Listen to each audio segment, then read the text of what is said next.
Saio hau Nafarroako gobernuak diruz lagundu du.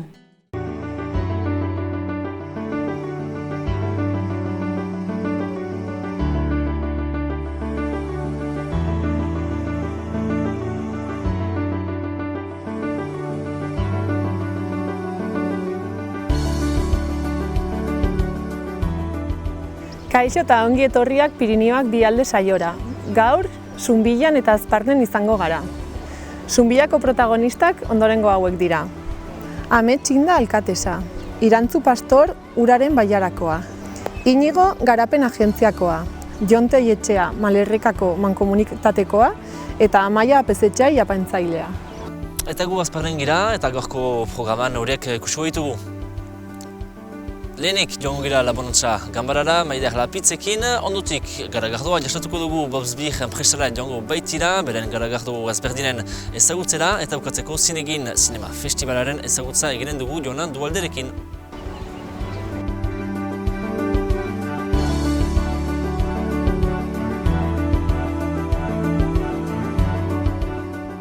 Amets, kontatu pixkat nortzaren zu. Ni Ame Txinda naiz, Zunbilarra, eta 2011 ezkero Zunbilako alkatesa. Alduzu kontatu nola heldu zinen alkatesa izatera edo? Pixko bat izan zen bapateko kontu bat. Bide berdean inguruan sortu zen herri talde bat, ni hango partaide nintzen, eta udaletxean zeudenak deitu ninduten zerrendan parte hartzeko, eta zerrenda buru jarri ninduten, eta ja hortik zuzenean orain arte gutxi gehiago dago kontatzeko. Eta ze proposamenekin edo aurkeztu zinen edo, ze proposamen bete nahi ditu? Hasiera hartan suposatzen zen zela batez ere gai horren inguruan zeuden arazoak eta auzotarroien edo ikuspegia pixko bat ere herrira edo udalera hurbiltzeko. Baina, zerrenda buru izanik, ja tokatu zitzaidan poliki ikastea eta herriko gainontzeko gauzetan ere lanean hastea.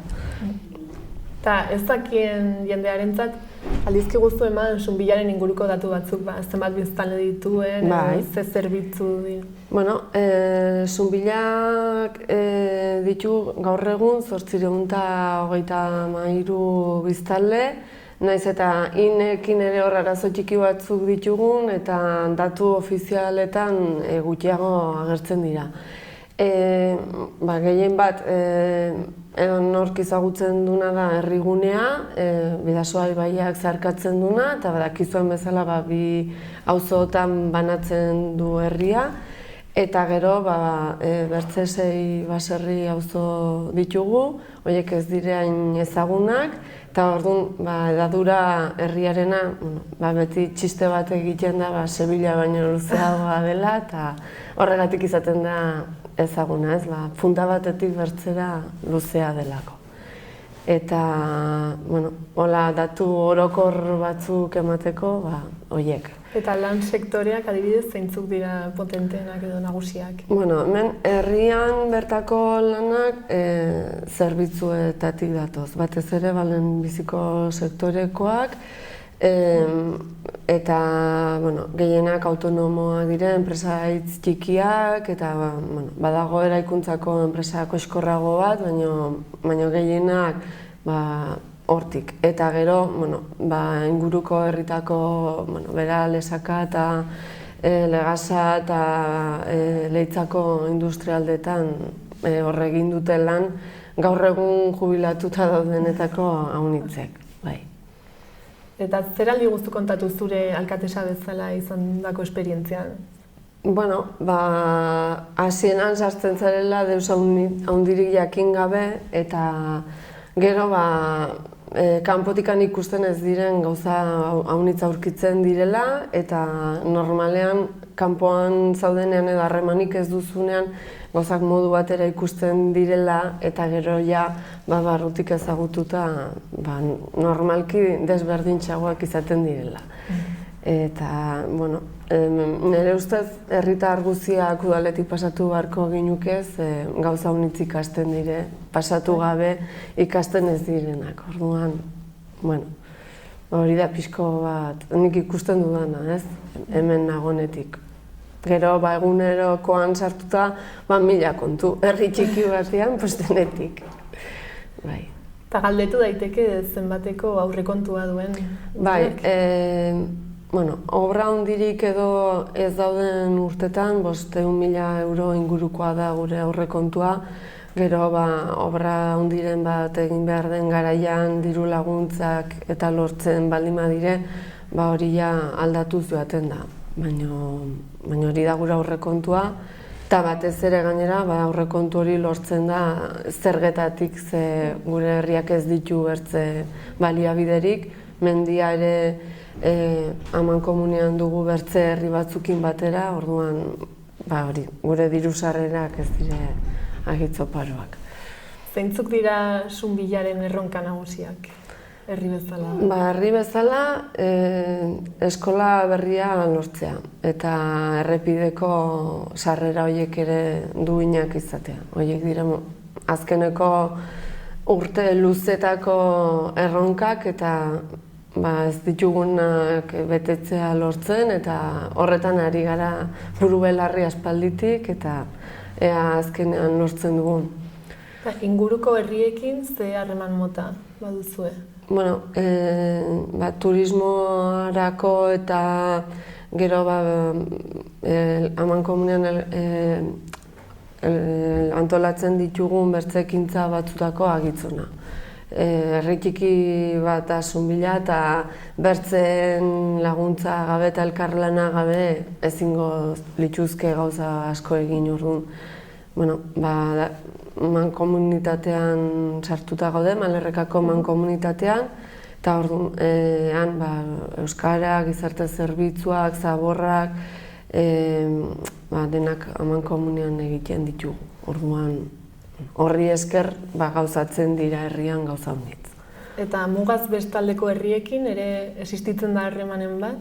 Ez, udal bezala ez. Bai existitzen dela, bere garaian herritar batzuk mendi baso lanetan eta ibili ziren, eta igual badaude kontaktu personalagoak edo talde batzutakoak beste talde batzukin, baina udal bezala ez dugu. Eta gustatuko litzaizueke?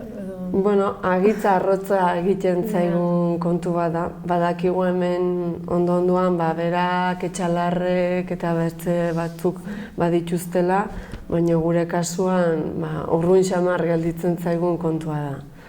Eta ze irudi duzu mugatik bestaldeko herriena? Zenbaitetan gonbidatu gaituzte bera igantzi edo etxalarkoak eta han harremana izan dugula Sara edo inguruko herritako hango alkatekin eta dakidan gutxian gatikan maila instituzionalan alde nabarmenak daude funtzionamendu motagatik. Hemen bertze modu batean funtzionatzen dugu, baina ez dakit ere haunitzik egia erran. Eta orain aukera ematen badizut bidaltzeko ez dakit proposamenen bat edo mezuren bat edo galderaren bat mugatik bestaldeko herrikoei zer esango zenuke? Ez dakit egia erran, ez dakit ez zait deus burutara etortzen. Nik uste dut, ongi egongo litzatekela ez, harreman minimo bat izatea hemen ondo-ondoan dauden herri horiekin. Gezurra dirudien arren ondo-ondoan gaude eta bi herrialde desberdin gara eta nik uste dut izanen direla zenbait gauza elkarri erakusteko eta elkarrekin egiteko. Eta pixko bat hori ez, igual ongi egongo litzatekela puntua amankomun horiek edo bilatzea eta elkarrekin gauzak egitea. Hori da dena. Eskerrik asko zueri.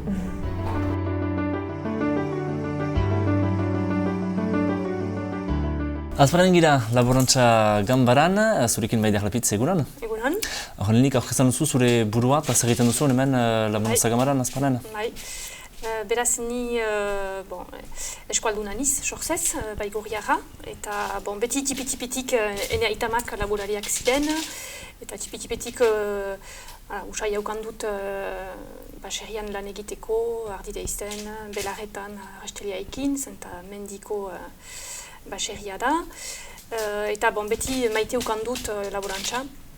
Eta gero estuduak egin ditut horri buruz, eta nahi nuen hemen Eskoalerriko eta gure departamentuko lan egin, laborantza mailan, eta beraz badu guai 6 urte berriz etorri nizala Eskoalerrira, hemen lan egiteko, departamentuko laborantza Ganbaran. 15 urtez ardi sailaz okupatu niz, teknika mailan, ekonomia mailan, eta kontseilu ekartzen laborariek.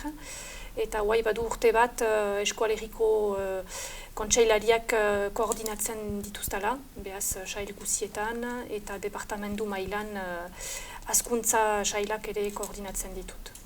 Aurkezten iguzu lehenik, zer den Laborantza Ganbara, zertaz arduratzen den?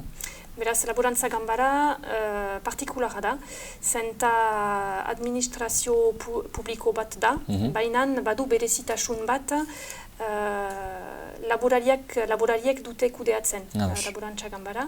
Beraz, 6 urtetaik bosak badira, eta laborariek beren hautetsiak hautatzen dituzte sindikatetan, eta laborari horiek dute Laborantza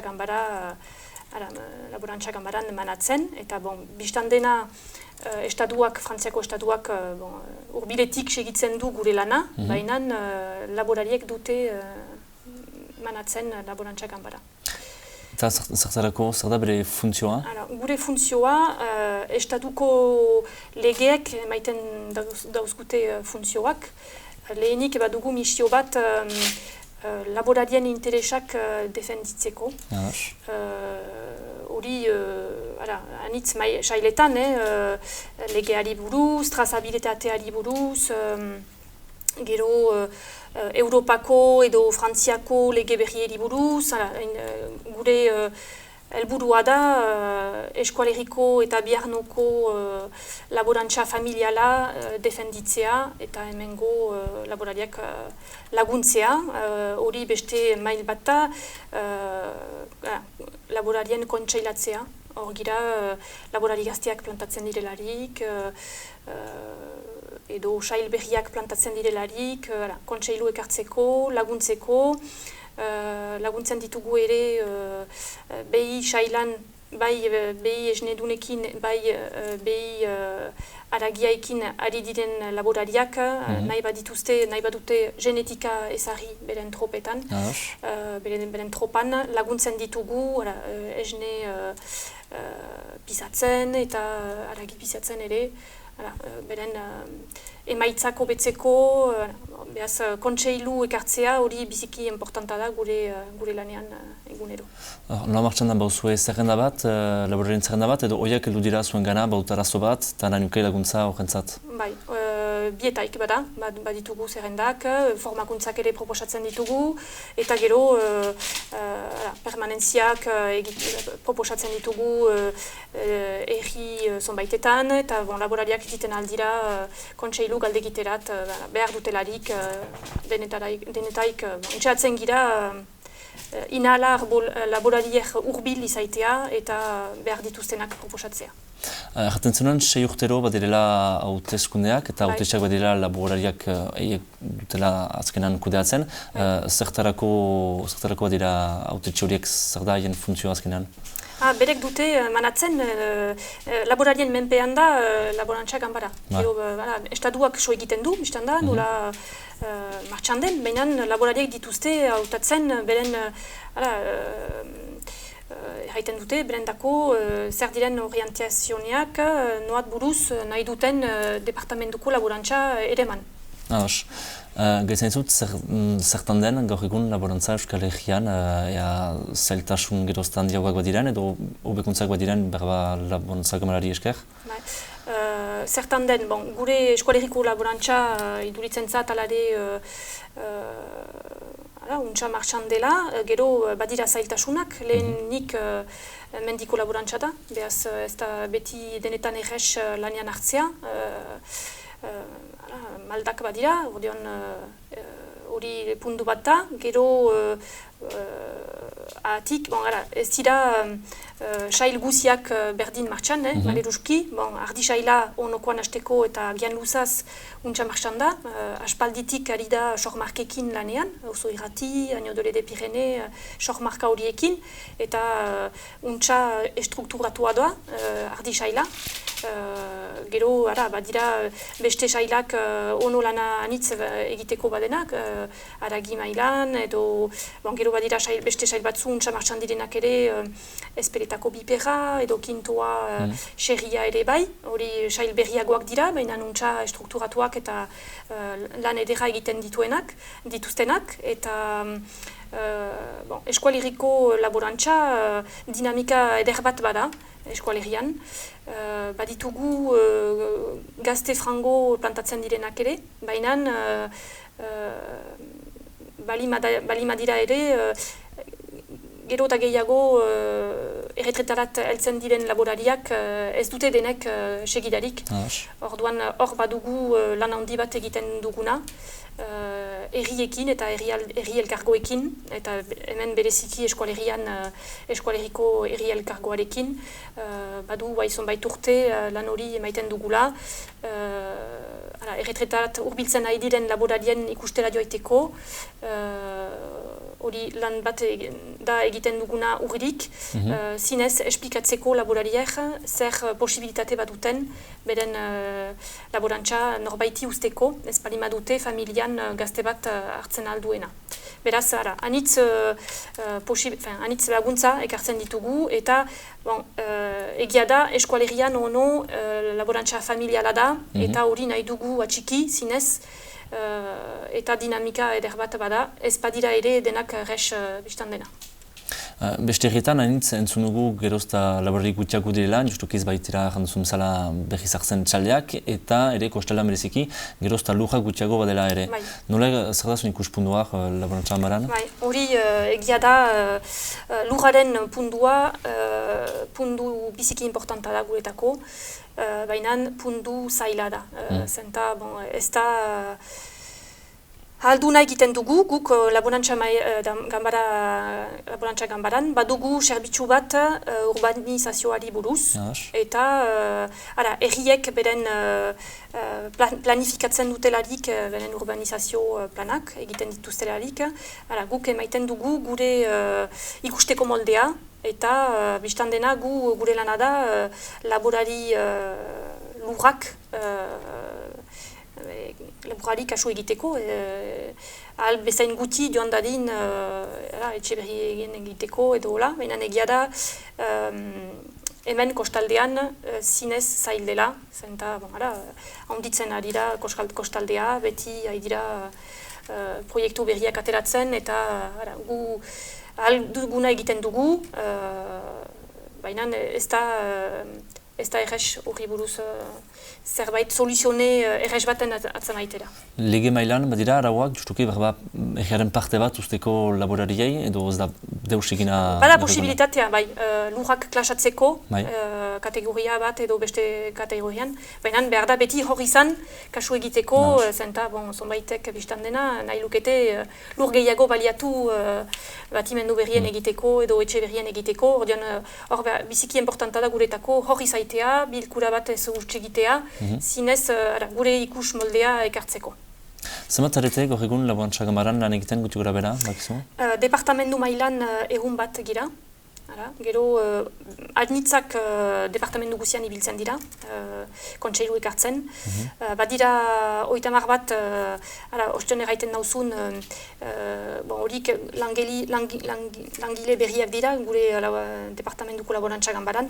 Bi zerbitzu berri sartu ditugu, bi elkarte ziren, eta laborantza Ganbaran sartu dira dela iruzpala urte, esnea pisatzen dutenak eta aragia pisatzen dutenak. Luzaz, 30 bat ginen, eta guai 30 bat gehiago gira, horiek medio. Eta eskualerian bagira kasiko 30 bat, hemen plantatuak direnak eta hemengo bulegoak lotuak direnak. 3 bulego bat ditugu, importantena dugu Dona Paulen, ogoi bat langile baino gehiago, eta gero bigarren bulegoa hemen Azparnen, kostaldeari buruz hurbil dena, eta beste gero 3. bulego bat badugu Dona Zaharren, eta egiten ditugu ere permanentziak Siberuan, Maulen eta Tarratzen. Eta gero, pauen diren langileak, anitzak ibiltzen dira departamentu guzian, behar den laguntzari arabera, egiten dira behar den lekura. Bakizu Xaloa Nafarroako telebista dela, bakizu badiren olako strukturak Nafarroan laborantza ganbara berdintsuak edo zer egiten duten laborariak horretzat? Laborantza ganbara nik diakitanaz hasteko ez da hemen bezala strukturatuik den administrazio publikorik, laborariek manatzen dutena, hori ez dut uste badela Nafarroan. Gu Nafartarrekin hartzen gira noiztenka lanean proiektu batzuetan, edo unibertsitateekin, edo hasi edo intia, edo gero eskualerian neker edo olako strukturekin. Ez da, ene ustez, badira sindikatak eta laborari mailan, ez da laborantza ganbararik hemen bezala. Zertarako alizitea lanan haiekin, zer da helburua? Hori proiektuetan, entxatzeko, hemen baditugulaik ikerketak edo hola egiteko. Mementoan, nahi gira lanean mendiko sueri buruz, txemplo baten emaiteko, edo ardi ileari buruz sail berri baten muntatzeko, eta baditugu Arno eta Mahasti mailan ere, baditugu proiektu zonbait lantzen ditugunak elgarrekin. Laborariak ere, badoazte, noiztenka laguntzeraan edo laguntza hartzera bestaletik, Nafarroatik, badituzte loturak? Badituzte loturak, preseski erriak hurbil direlarik, bastanetik hurbil edo bastanetik hurbil bereziki giada badirela harremanak laborarien artean, hori segur da. Eta gero ardi sailan hasteko badakit arrazaen mailan, arrazekin ere, ardi arrazaekin badituzte harremanak, urdinarbeko zentroak baditu latxarekin harremanak eta hango arrazekin, bai. Bukatzeko, nola ikusten duzu laborantza eskolegian, hemendik 10-15 urte, zer dira gaurko tendentziak? Gaurko tendentziak, guk espero dugu eta hasteko horrendako lan egiten dugu instalatzeko dinamika eta segituko dela. Hasteko guk horri kasu eginen dugu, segitzen dugu gure lana erretretari hurbiltzen ari diren laborarieri buruz. Hori espero dugu zinez segitzen halko dugula. Gero badalan egiteko sail desberdinetan, teknika mailan, komertzio mailan ere bai, zenta hor etxempu bat emanen dut, bildoskiari buruz badalan handi bat egiteko, zuek baduzue sormarka bat, guk badugu sormarka bat, arrazak kasi berdinak ditugu, berak, arras berak ere, eta hor pentsatzen dut beste proiektu posibilitate bat badugula zinez zerbaiten egiteko, zenta gure asuriak hanitzak Espainiara joaiten dira, hane kontsumitzaileak gero eta gutiago badira, eta guk behar dugu lan bat egin gure produktuak hobeki ezagutarazteko hemen eskualerian, iparraldean berean. Badugu lan handi bat egiteko, herri elkargoarekin bereziki, baina elkarte guziekin, laborari sail guziekin, zinez hemengo produktuak ezagutarazteko, baditugu, xantza badugu iparraldean, ziek bezala, aspalditik laborariak kalitateari buruz ari dira lanean, eta hori behar dugu zinez atxiki eta gero eta gehiago ezagutarazi, zenta guai agertzen gira hirietako jendeak gero eta gehiago urruntzen ari da barnekaldeari buruz eta laborariari buruz, badugu lan handi bat egiteko hirietako jendeeri ikasarazi eta presentatzeko eta gure kalitatezko produktuak. Eta hori buruz badugu helduden urteetan lan handi baten egiteko proiektua eta parada. Eta nola egiten alda hori publizitatea? Bai, publizitatea, biztan dena, eta gero plantan eman ezagri ere sail berri batzu, logistika mailan, eta erri elkargoarekin ere ikusi nola laneko lekuetan, jendeak jaten duen lekuetan, nola sagarazi hemengo produktuak gero eta gehiago, hemengo laborantza zinez jendeek segi dezaten eta hemengo produktuak jateko para daukan dezaten. Mil esker, Maite Rapitz? Mil esker zuri. Eta arte. Bai, usi arte.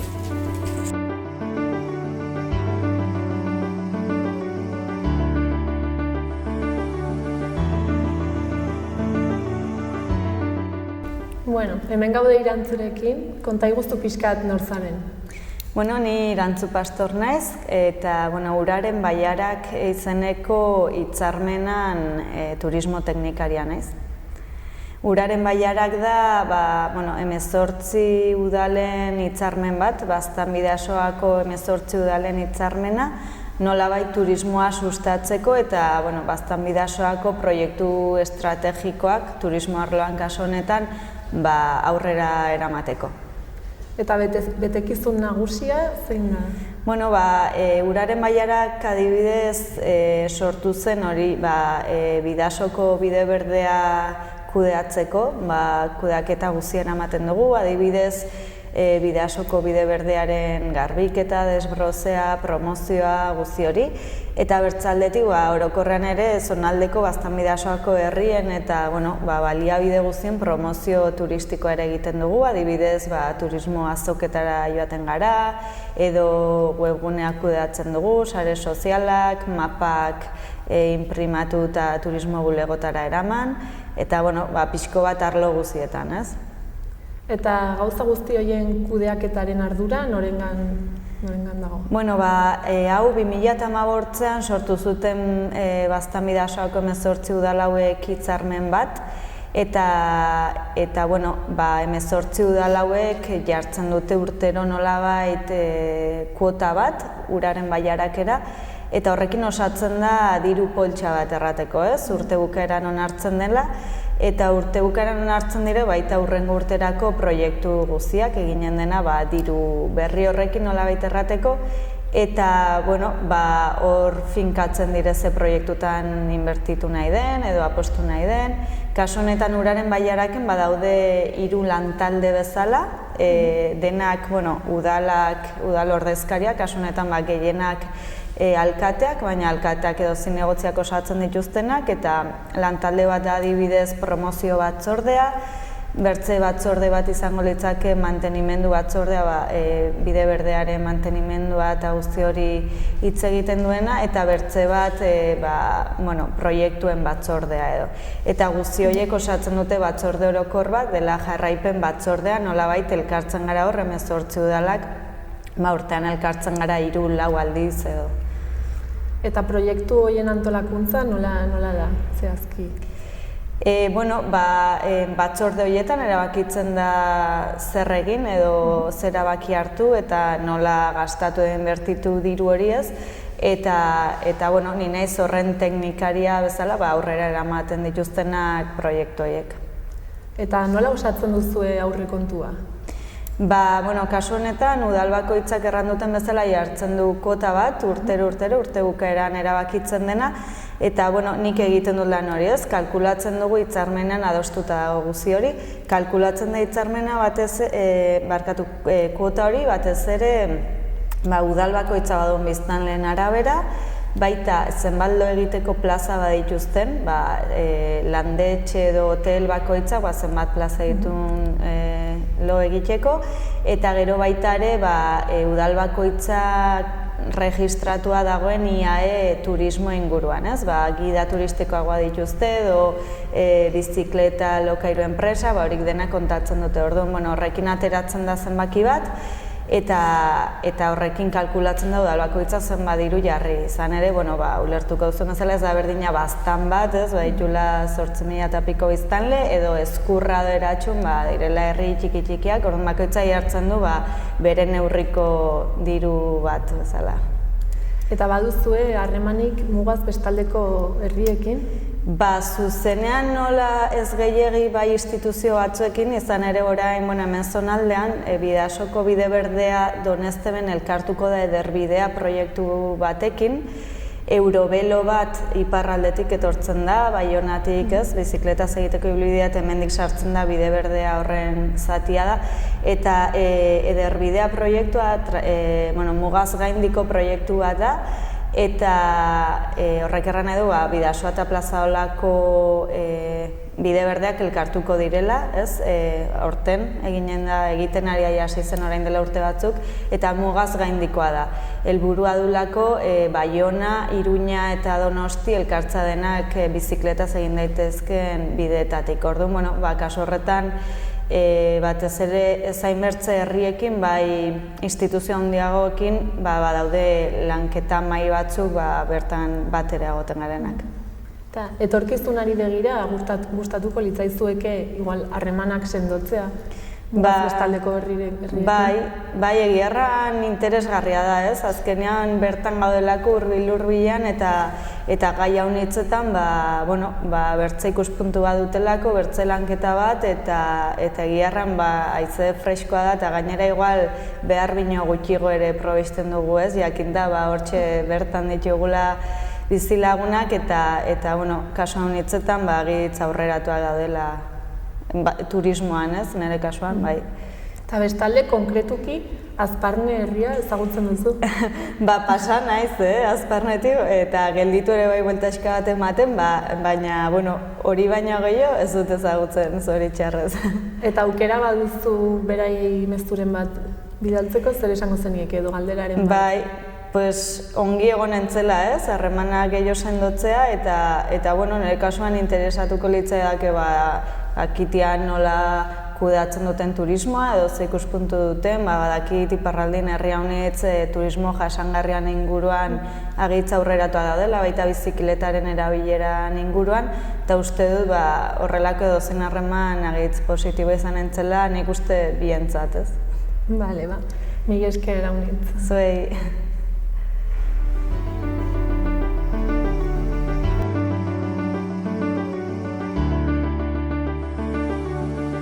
Azparnen gira beti, alduntan Bob's Beer garradoaren enpresan, zurekin batxu batatu, egunan? Egunan. Arten iguzulenik Bob's Beeren historia, noiz sortu den, nork sortua eta zeraitzik hemen Azparnen? Bai, eta hemen Bob Workboys, izena duen ingles bat etorri zen bizitzera Euskal Herrira bere emazte frantsesarekin. Eta dola hiru urte. Hemen uartu zen garagardo aldetik, tabernetan, sokletan eta ez zela mota handiko eta nortasun handiko garagardo horik. Pentsatu zen behar bada zela zerbait egiteko horren inguruan. Hori dola, bost urte? Bai. Eta janik garardo egira zen? Bat ere, baina nahi zuen zerbait bere eskuek lan egin, pasan dotik urte batzuk bulegoetan Andreseko City temen gurean, auzoan, marketingean eta beste gauzetan ari zen, eta beraz hori pentsatu dolarik aukera hona zela, ganda formatzera, asko irakurri eta garagarutegi batzuetan formatuz geroz, hemen idekidu garagartutegia duela 12 urte. Horren gerozik langilek geroztak egozizte, zenbat zizte gaur egun? Horain sorti da. Eta zenbat ekoizten duzue urtean, oberda hilabetean, zenbat litro, zeketolak altzen zuen? Bai,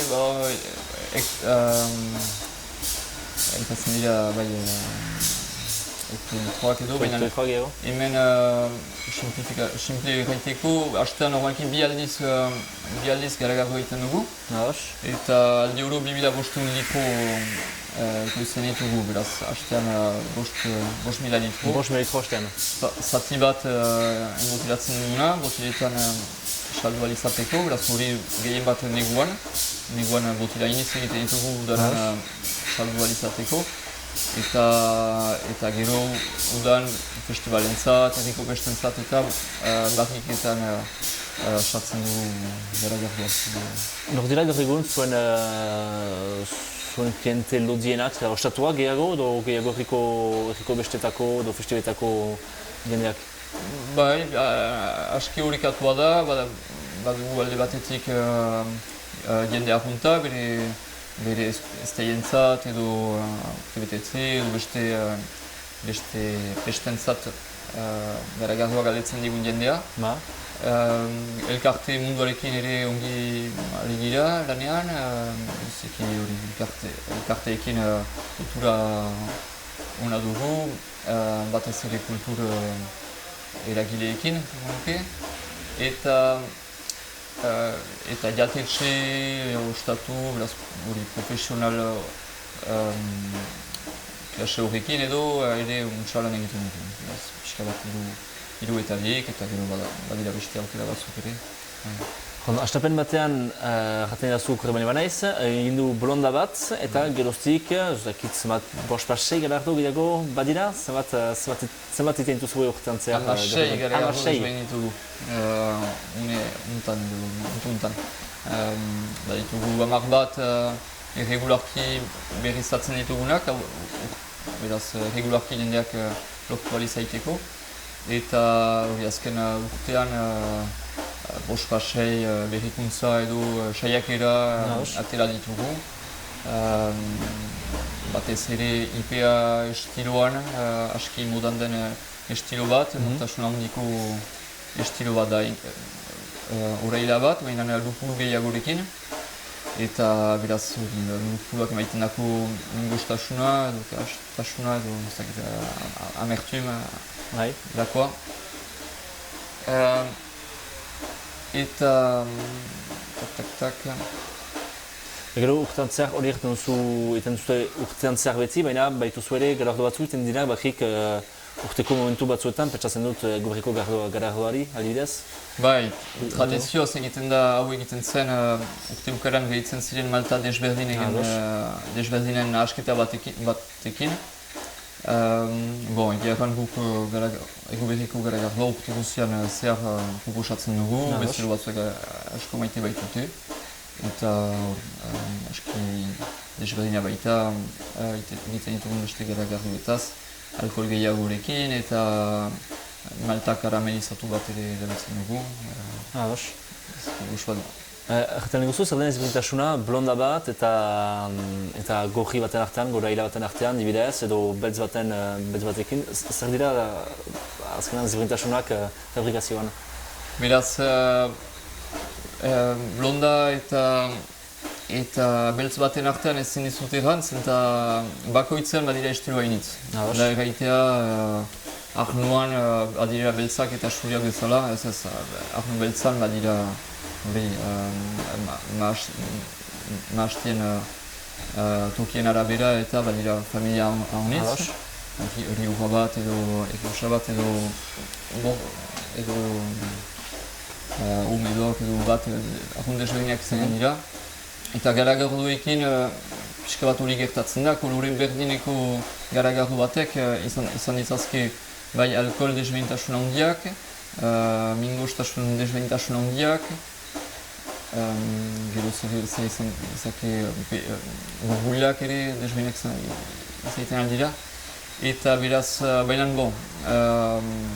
guk egiten ditugun garagardoak, beraz, pixka bat zehazteko, pixka bat erantzuten entzatzeko, bat salbu denak dira L familiakoak. Hori bizkotxetan bezala altxagarriak erabiltzen ditugu eta altxagarri horiek garagardoa lortzeko alkohola eta karbono dioksidatua ematen dute, asukreaz eta oksigenoaz ebikatuz. Beraz, egiten ditugun L hauek dira fermentazio altuko altxagarriak erabiliz. Eta altukoak deitzen ditugu, altxagarriak barrikan gainean egoten baitira. Hortaz aparte, lager bat egiten dugu, eta lager hori, pilz lager estilo hori da fermentazio basuko altxagarriak erabiliz. hauek beraz barrika azpian egongo dira eta temperatura baxuagoetan lan egiten dute. Eta hirugarren mota bat ere bada, garagardo munduan, hirugarren posibilitate bat da, altsagarri basatiak erabiltzea. Eta beraz horrek suposatzen du barrika bat itxia erabili ordez, erabiltzea ontzi handi eta ireki bat. Eta hori batez ere Belgikan Bruseleko ibai ondoan egiten dute, baitira bakteria honak hori garagardo batzuk lortzeko eta berezitasuna da garagardo azidoak lortzen direla. Pixka bat hemengo sagarnoari oihartzun egiten dutenak, beraz argunt beste estilo bat ematen dute. Gero desmentasunak izaiten dira beraz maltaren inguruan, erabiltzen dugu malta ezberdinak, batzuk orailak direnak,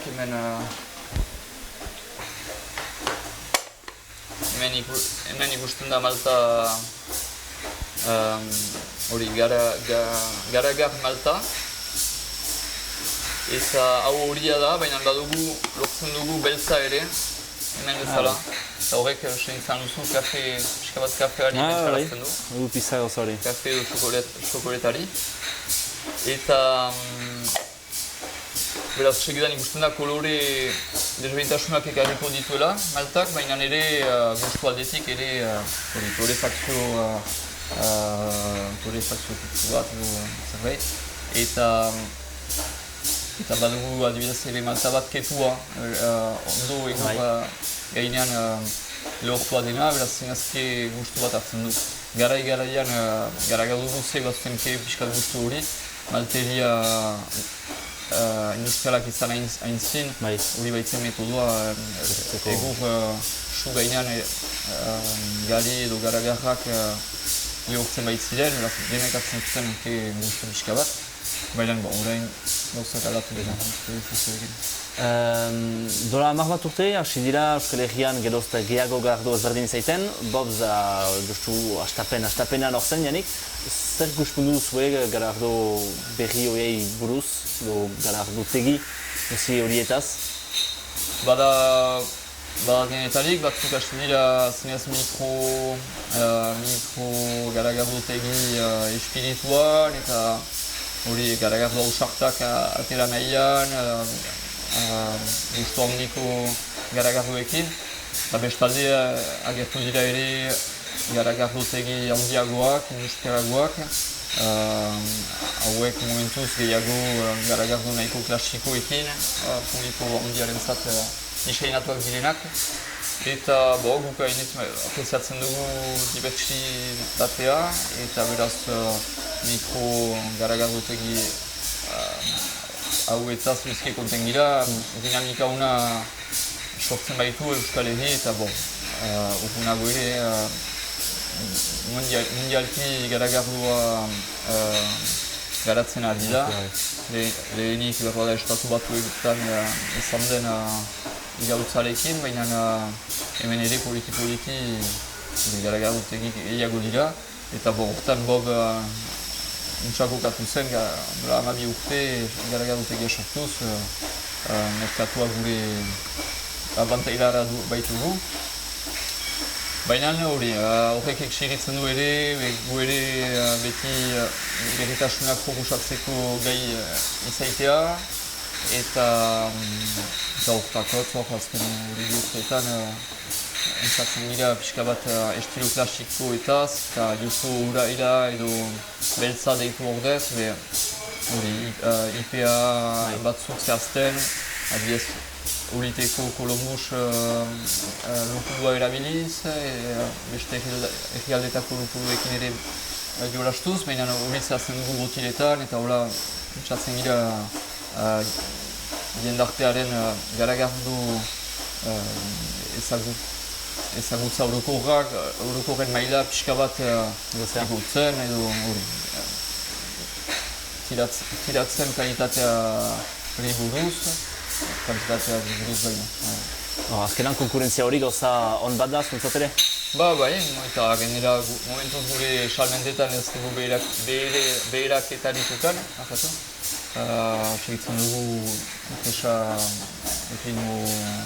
sano batean garatzen. Beraz, ez momentuz biziki positibo ikusten dugu.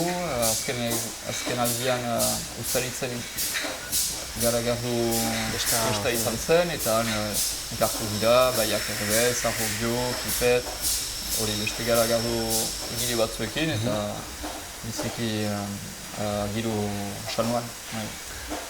Bazenuke mezu bat igortzeko Nafarroako jendeari, tortzeko Azparnera eta berda bobz baten edateko?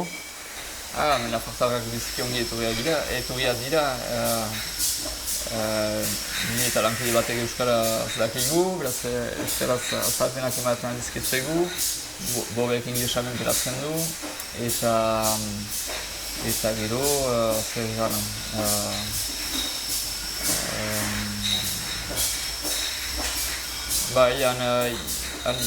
Egoaldean ipea iniz garatu dira, hemen baitun beste estilo batzutako garagardoak probatzeko, eskoitako bipeonarekin, edurastuz, eta beste gauza batzuk. Eta guk plazera dugu egoaldeekin lotura beti ukaitea. Gogoa dugu ere egoaldean gure garagarduen banatzea, beraz bide hori ikusten, mankizun aso egiten duen batek baldin badu edari banaketa zerbitzu bat edo, gurekin kontaktuan txar bat dira, kontentzen egin dira. Aipatzen zenituen elkarteekin eta kultur munduarekin loturak baitzu zuela eta hainitz gaitzen zuztela bobzak, baina zuek ere azkenean kultur bultzatzaile bat zibaketu zizte, udan bereziki kontzertuak eta enak bat dira, ostatu bat bilakatzen da enpresa. Aipatzen dugu zuri, zerretik induzuen? Bai, guk bai Bob, bai nik eta lankideek ere musika zaleak gira, kultur zaleak urrutorki. Eta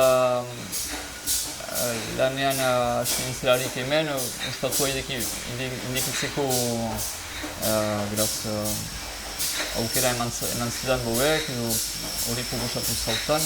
Eta naturalki lagun batzuk musika leutzera gomitatu nintuen, eta poliki arrakastatsua izan denez, orain badugu urtero gitarau finko bat edo erregular bat, dela ostegun gauetan lupunu gauak deitu dugun ekimen sumea, baina hala ere jende hau biltzen da eta hemen inguruko talde amateurrak edo konten dira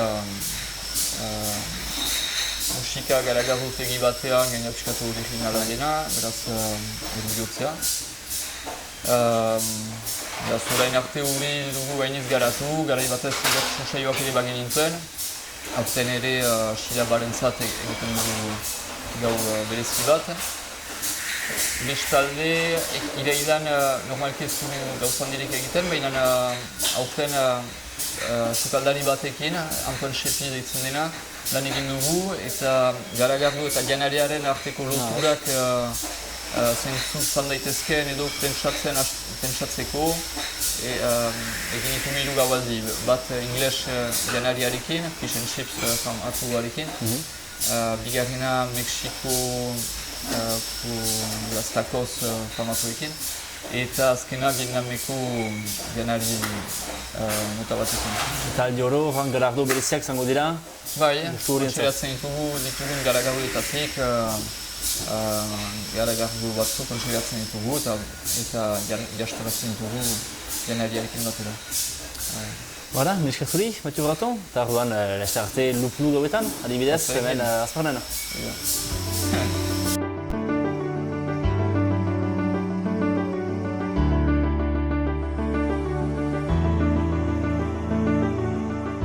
Kontatu pixkat nortzaren. Bueno, ni Inigo Agesta naiz, hemen Bidasoako garapen agentea, Zederna Garalur elkarteantzat baitzen lanin. Eta, bueno, inguruko udalentzat proiektu batzuk prestatzen ditugu, garapenaren inguruan edo. Eta inguruko enpresa montatu nahi duten enpresari txikiek ere gure gana jotzen dute pixko bat asesoramendu bila eta lehenbiziko pauso horiek emateko laguntza baten bila, ez? Bixe, baina. Eta nola erabaki zenuen nahi zenuela hontan lan egin? Ba, dena hasi zen unibertsitatean praktikak hemen egin itulako, eta zergatik inguruko garapenakin zer ikusia zulako, eta nahi nolako nire zonaldikin harreman hori eduki ez. Nahi nuen ikusi nola funtzionatzen zuten hemen gauzak, eta albaldin bazen pixko bat lagundu garapen hortan ez. Uste dut horregatik izan zela. Eta ze uste duzu pentsatzen dutela herritarrek zuek egiten duzuenari? Nik uste jende askok ez dakiela, bakarrik tokatzen zaionak ez, dakiela zertan nahitzen garen, erraten ditelako gure referentzia eta orduan etortzen dire gure gana, normalin enpresa bat montatu nahi dutelako, autonomo gizan hasi nahi dutelako lanin, eta hor hasten da ez, herritarrekin dugun harremana. Uste dut, ordura arte jende askok ez dakila zertarako den gure elkartea, o zertarako erabiltza duten beraiek. Eta hontan ibiltzeko, ze prestakuntza duzu edo unibertsitatea? Bai, nire kasun unibertsitate mailako prestakuntza enpresarekin zer ikusia duten enpresa alorrean ez, gehien bat. Eta lanari dagokionez, zeintzuk dira eginkizunaren bete beharrak? Eginkizuna pixko eta aipatu ditutenak ez.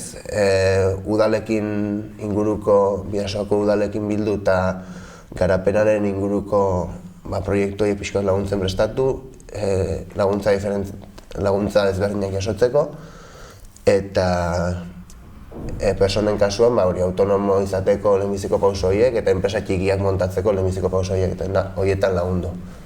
Uste hori dela. Beraz, zuek eskaintzen duzue laguntza, baina aparte zuek jasotzen duzue nolabaiteko laguntzarik?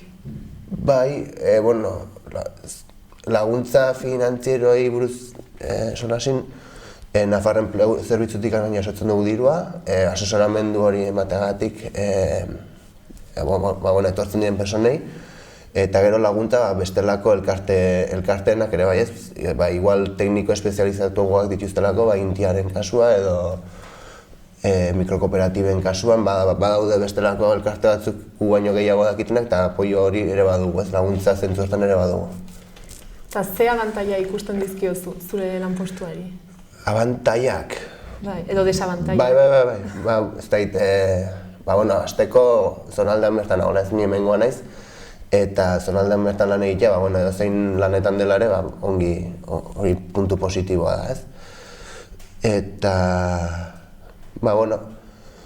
desabantaia ez da esaten, desabantaia garbirik,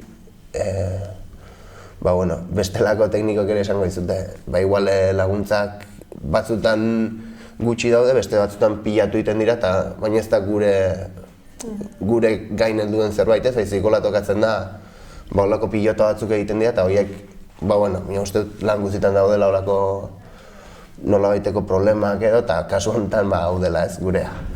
Eta baduzue arauren bat? Arauak? Bai, edo... Ez dakit hola, enpresa estandar guztietan bezala, sartu beharreko orduak eta horiek, beste enpresetan bezala, baina ez atoritzen esatera hola arau konkretu bat. Bale, eta orain hitz egitez mugatik bestaldera dauden herrietaz, ezagutzen dituzu? Bai, hemen hurbilan ditugunak, bai. Eta adibidez, Azparne herria? Badakit non dagoen hori, baina egia esan ez naiz egon, eta ez dut ezagutzen, egia esan. Eta laneko harremanak edo badituzue mugatik bestaldeko herriren batekin edo enpresaren batekin? Bai, hemen bestaldean bertan daudenak, Hendaia, Sara eta inguru hortakoak, bai, harremanak edo, ezagutzen ditugu ez nor diren, egia esan, hor falta dugu pixko bat lantzen segitzea, ze uste interesgarria dela holako harreman horiek garatzea ez, baina egia esan falta dugu hor lan pixko bat egitea. Eta proiektu amankomunen bat baduzue? Oantxe Eurovelo proiektua edo, Europa ipar-iparraldetik heldu dena eta Frantzia ere zeharkatzen du, eta hona Nafarroara iristen, hemendik pasatzen zaigun Bidasoako bide berdea da tramu horren parte ez. Orduan, Eurovelo bide horrek edo lotzen gaitu Europa guztiarekin eta iparraldearekin ere bai. Orduan horixe bertan martxan dagoen proiektua lotzen gaituena da. Eta azkenik, orain aukera izan da Azparneko edo mugatik bestaldeko norbaiti mezuren bat edo galderaren bat botatzeko, zer esango zenuke? Bai, nire lan postuarekin zer ikusia duena, ze proiektu interesgarri edo egiten dituzte bertako biztanleak bertan gelditzeko bizitzen eta herri sentimendu hori indartzeko, ez uste hori interesgarria dela. Eta igual, beraiek dituzten iniziatibak edo proiektu horiek elkar banatzeko eta guk gureak ere kontatzeko izan daiteke ez, gai komun bat edo, ez dakit, nola baita azteko. Bale, oso ongi. Bale. Mila esker. Zuri.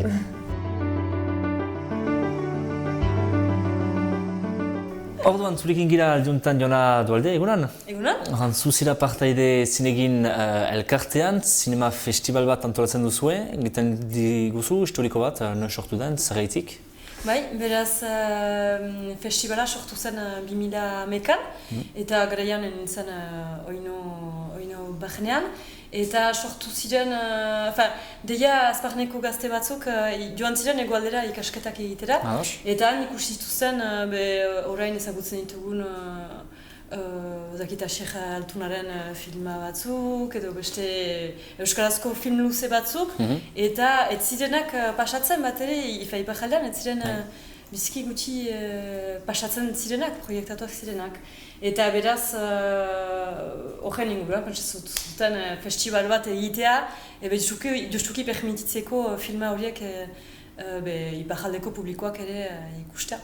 Muntatu da, azkenean euskal filmen inguruan, gaur egun beti hori da, bakrik euskal filmak pasatzen dira?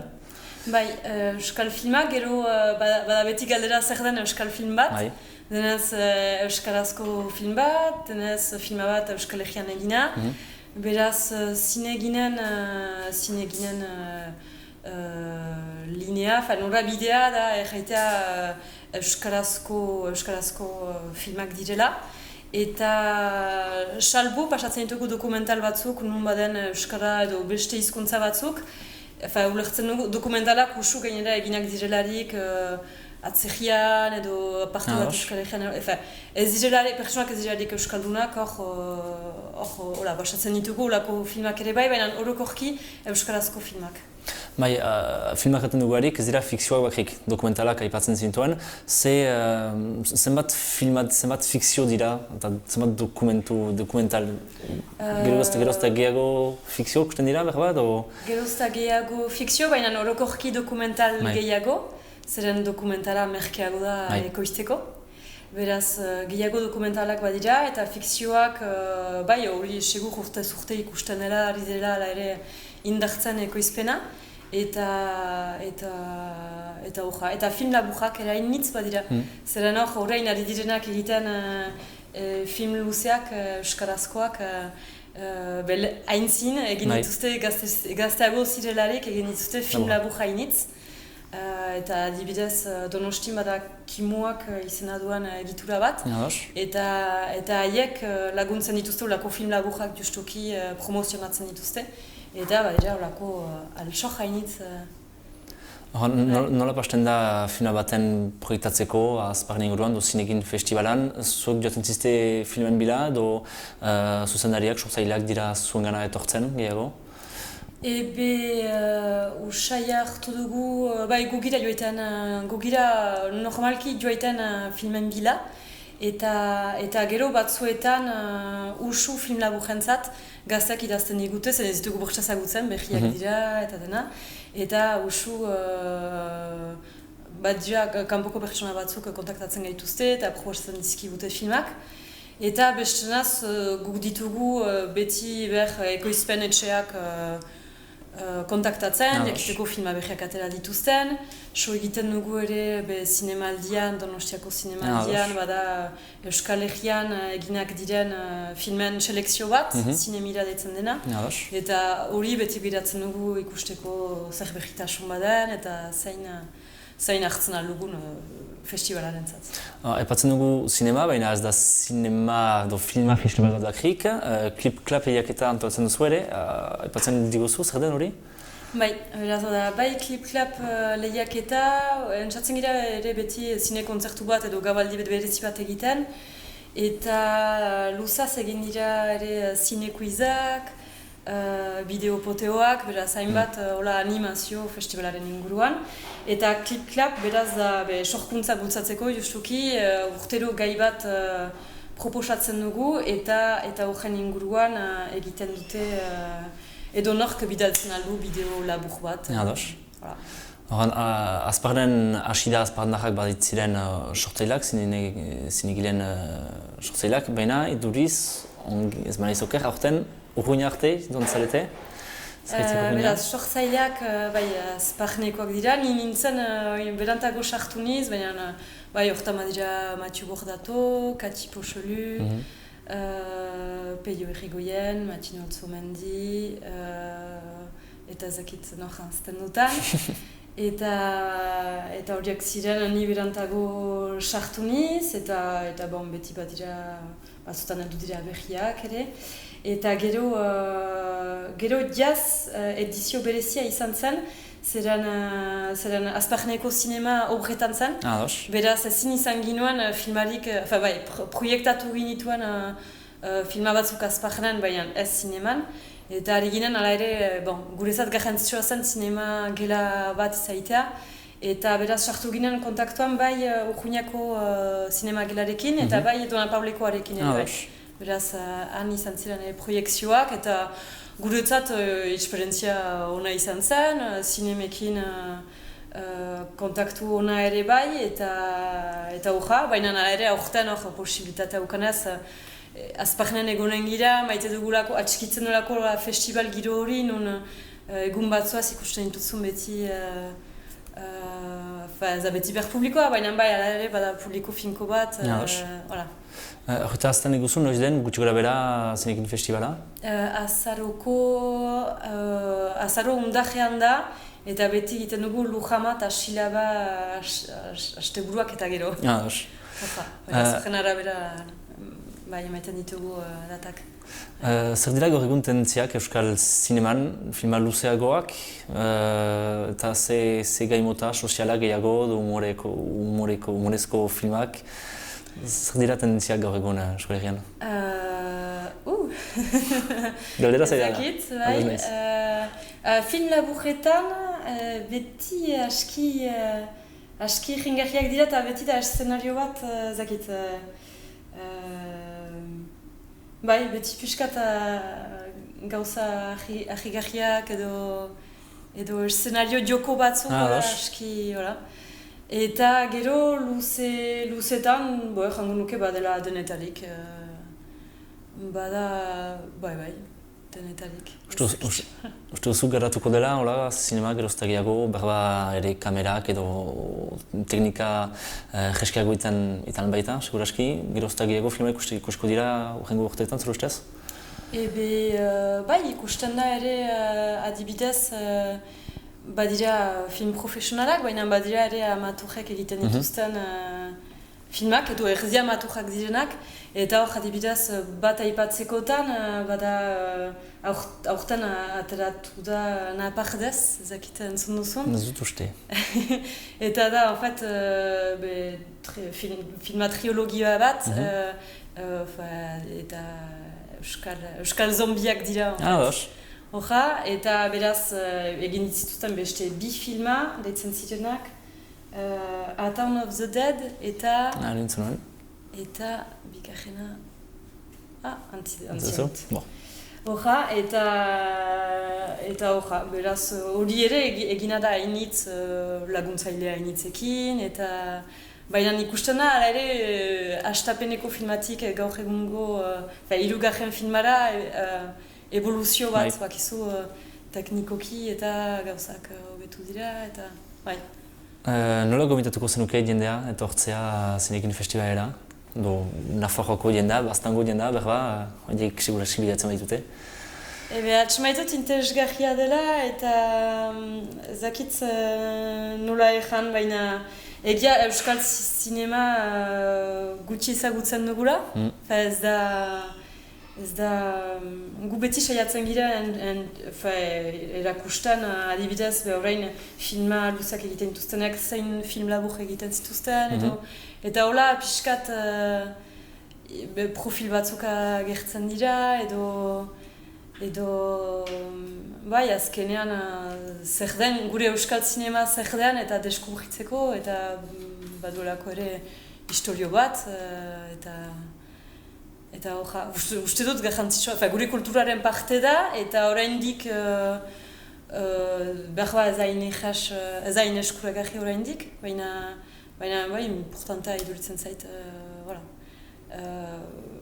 hori ezagutza, euskal musika ezagutzen dugu bezala, egitea pausoa euskal zinema ere ezagutzeko. Jona Dualde, mil esker?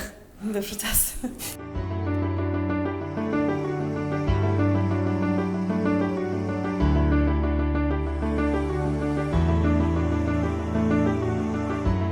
Kaixo, Jon, kontatu pixka bat nortzaren? Bueno, ni Jon Telletxea naiz, Behintzalabaien herrikoa, bertako alkatea eta Malarrekako mankomunitateko lehendakaria ere bai. Bueno, izan naiz legaldi honetan, ja bukatzea dago honetan. Eta Malarrekako mankomunitatearen betebeharrak zeintzuk dira? Bueno, hemen eskualdeko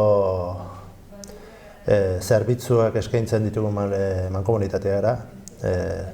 Zaborran afera hori hortik bideratzen dugu, gizarte zerbitzuak ere bai, eta Euskararen zerbitzu ere hortik bideratu dago. Eta hor gaude, 13 herri, mankomunitate hortan elkartu gaudenak, eta berez herri txikiak gara denak, landaren mutuko herri txiki batzuk, eta hor elkartuak gaude, zerbitzu horiek eman ala izateko bai. Eta jakingo zenuke gutxi gora bera zenbat biztanle baliatzen diren zerbitzu horietaz? Ez nago, seguro, baina nola 3.000 edo hola tiportan, nik uste hola da. 3.500 egon, baliteke. Zigur ez dakit hola. Eta ze uste duzu pentsatzen dutela zuen gestioaz? Edo nolako harrera dute zuen zerbitzuek?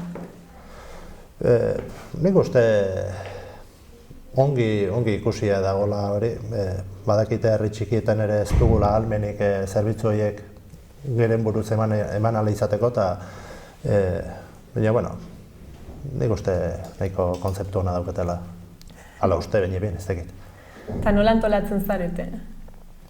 Hor badaude batzordik mankomunitateen barnean ere atal bakotxerako, eta han herri bakoitzetik ez denetatik, baina antolatuta dauden batzordi horietan, jende ezberdina do herri ezberdinetatik, eta hola antolatzen gara.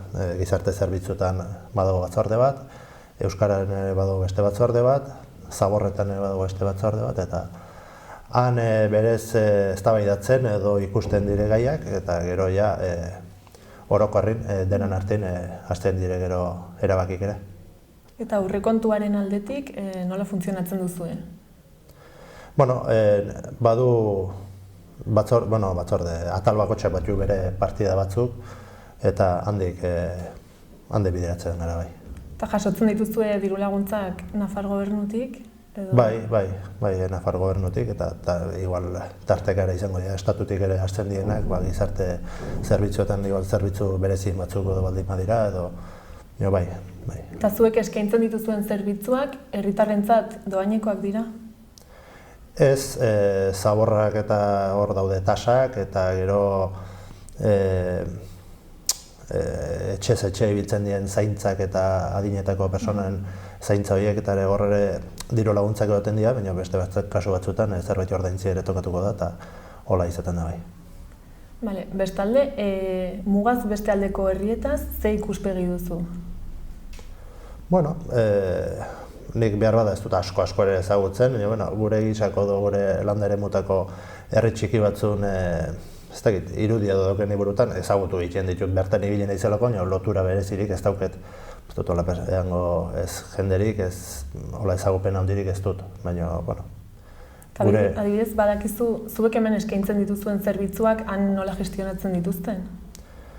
Ez, ni ez naiz gehiagire ez gara tokatu eta ez naiz gehiagire interesature nola egiten duten, baina pentsatzen dut, beste modu bat ere izango duten, beste estatu bat ere bada, beste norma batzuk eta beste lege batzuk izanen dire, eta seguraski berdintzuk, baina beste modu funtzionatzeko ezberdin izanen dute, pentsatzen dute ez dakit.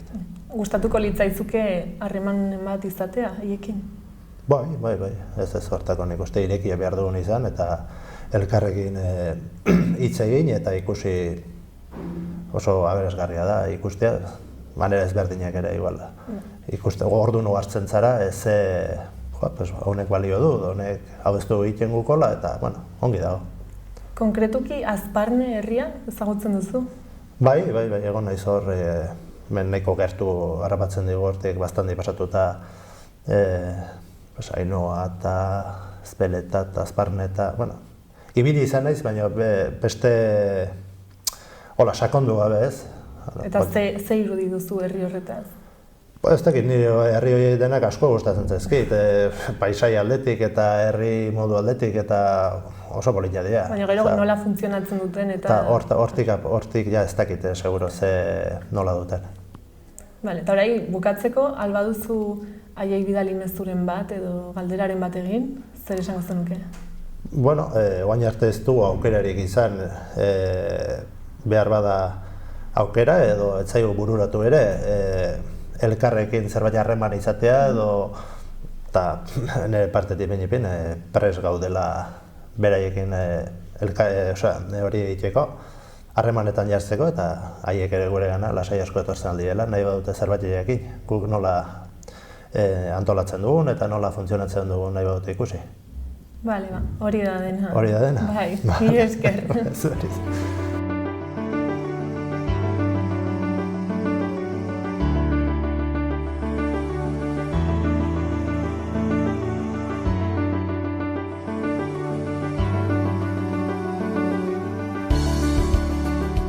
Epa, Maia, kontatu pixka bat nor zaren zu? Naiz Amaia, Aranztarra naiz, bizi naiz Zunbillan, guain dela 17 urte, eta bi lekutan pelukeria dut.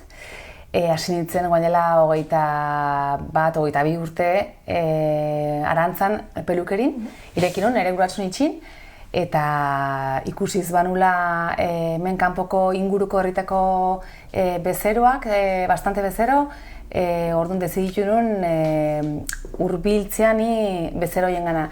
Orduan guain dela 15 urte irekin nuen hemen pelukeriare bai, Zunbillan, eta egun batzutan nago Arantzan lanin, eta bertze egunaktan nago Zunbillan lanin. Horixe da Maia. Eta zer zerbitzu eskaintzen dituzu?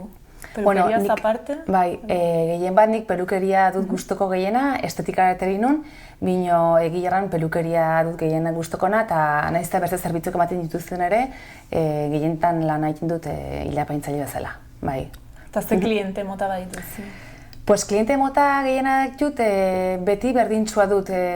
Garai batin ere gazte emakume gaztik, emakumeen eska emakume gaztik, eta adin gehixekuk ere bai, baina 20-tikan 60 tarteko horretako jendia dut gehien bat emakumeak, eta gizonak ditut gutxi, eta mutilak ere bai, baina gehien bat emakumea dut. Nik eranen nukezken nire fuertea dela azkenin hori, ez? Emakumea pixkot moderna esio denak, edo nahi dunak, ez? Aldaketa bere isik, etortzen diren ere gana. Inguruko herrietakoak ere bai? Bai. Bortziri mailan ere bai, eta hemen ere Malerreka ingurun, bastantikan etortzen zait, bai. Eta ezagutzen duzu nolakoa den mugaz bestaldeko sektore honen egoera edo?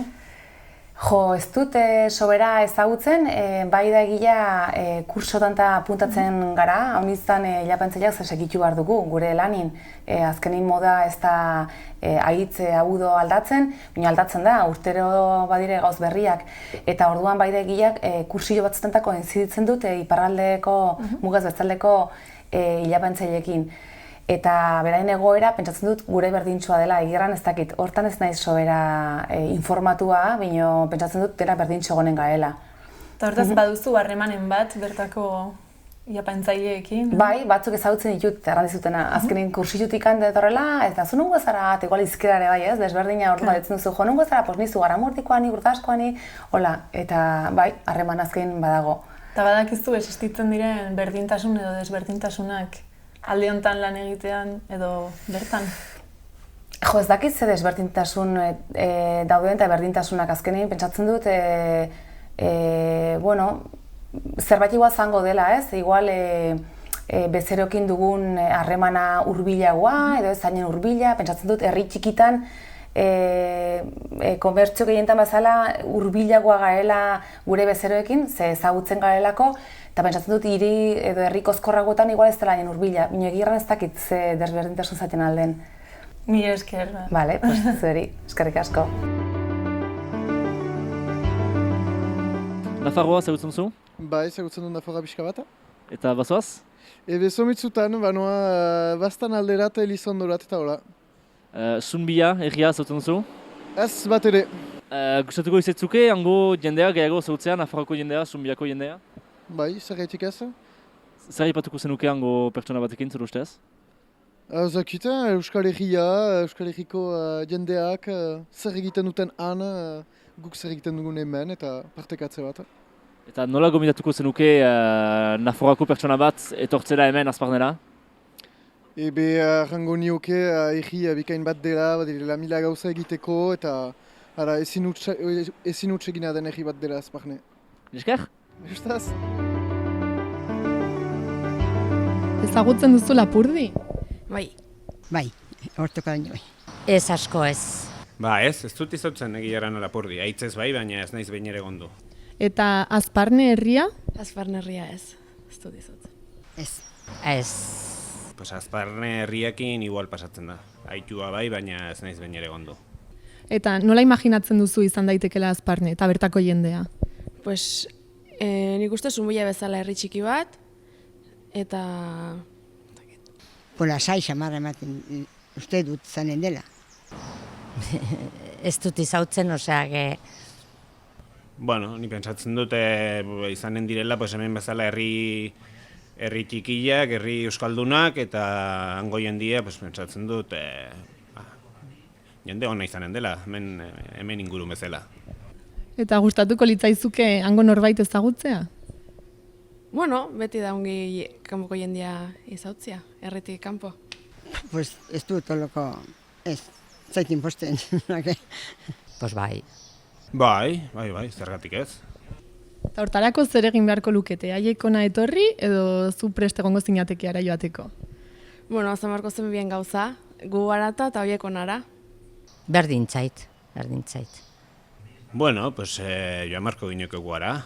Eta etortzen altziren beraiek ere, baina, bai, arat joatia izan entzen posibilitate bat. Hemen bizitzeari ze abantaia ikusten diozu?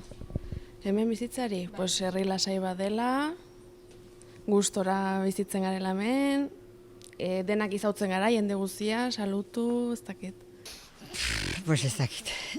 Bai, hemen bada, osea, bada non bizi, hemengo aldian. Ez dakit. Igualan garestigo dago asuntua, erosketak eta holako gauzak, igual hemen merkiago daude, igual gero jornalakan ondiguak dire. Eta desabantaiaren bat? Pues, segun zagoztako mugitu barra zarela. Nahi bat dimazu zerbait ondigu arrautu, jamarra zarela Iruna, Donosti, Iruñara, nio bertzela. Ezin dut jausarran, ez bai dut izautzen. Eta bukatzeko zer esango zenieke Azparneko herritarrei? Pues, hurbiltzeko Zunbillara, Ripoleita dela, eta horixe. Bueno, etortzeko nata ezagutzera gure herri polita hauek, eta guk ere, egilerrona bertan dago, eta badakite leku zoragarriak badirela, eta joaten gara hor barna, ondoko izautu gabe, eta egilerrana, gure muitu harko ginuke pixka bat. Eta ara, hemen Azparnen ginen, eta orain zuei hitza Zunbian. Beno, gaurkoz, hau izan da guztia. Zuen gustokoa izatea espero dugu, eta hurrengo saioan berriz elkar ikustea. Ongi izan!